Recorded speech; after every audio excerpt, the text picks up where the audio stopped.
Jim asked me a while back if I would sit there and give a little testimonial, and at first I was kind of like, no. Hey, I'm an accounting guy. I sit behind a computer. I mean, didn't know what to say, but then he promised me a beer, so I said, hey, you know what? I want to do anything for a beer. And Tracy can attest to that. Hey, that's all confidential. Oh, exactly.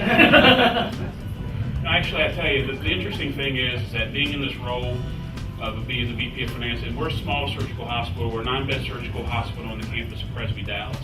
And I started working there about 2.5 years ago. And you take a look at things, and you kind of take a look at processes, and I mean, you make little changes as you go. And about earlier this year, I got a call from United, Unified 360. I butcher that every time I say United, but it's Unified 360. And of course, they kind of came up with the promise of, hey, we're a telephone broker. Well, the first thing, I'm kind of like, what is a telephone broker? I mean, this is something new for me. I've got insurance brokers, I've got other brokers. And the one thing I thought about it after they called is that, how many times do we take a look? We stress communication in the workplace. We stress communication among people. I mean, we stress communication so much, but do we have the tools and the resources to provide the type of communication that we want? And I'm kind of answering some of the questions that Jim had asked me, is that, and when I went to our IT people, I went to Tracy, I said, hey, can our system do this? No.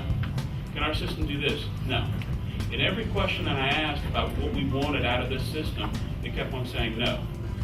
So that's when the question I posed to Jim going, and I pretty much whacked him over the coals going, okay, can you do this? I heard from Jim, yes. Can you do this? Yes. I mean, I knew technology was out there, but when you have a 5-year-old system, you kind of take a look at it going, you know what, have we reached our limitations? And that's why working with Jim and doing the evaluation, I mean, we brought a couple more vendors in there. And what I like most about Unified 360 is that Jim said, you know what, we're a small company, but we're growing. To you, you're not going to be a number. To the other companies that we went through when we asked that question, they couldn't guarantee it. Because again, they're big and they're global. And we're small, like I said, surgical hospital. We treat patients with respect. I even go talk to patients. And that's one thing from the personal approach that Jim did, is what I really appreciated, is that he truly had a personal approach. And I tell you, he asked me today, is that, we want to speak about our experience. And the one thing is, the question to pose is that, would we do this again? Yes. Would we do it differently? Yes. And the only reason with that is that if you do talk to Unified 360, my suggestion, and I'll let Tracy expand a little bit more on it because he's more the technical guy, is that if you do that, put yourself in their hands, all of it. Because what we try to do is a little bit of a piecemeal, because we had another vendor that we were working with on some of our communications.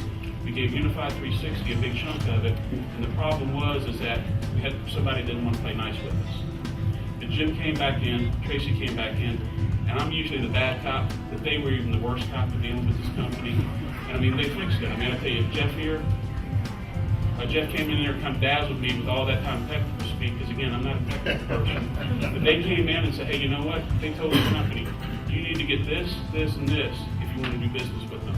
And that company came back and did that. So like I said, if you do go with Unified 360, put all of yourself in their hands. Don't try to piecemeal. So here's Tracy.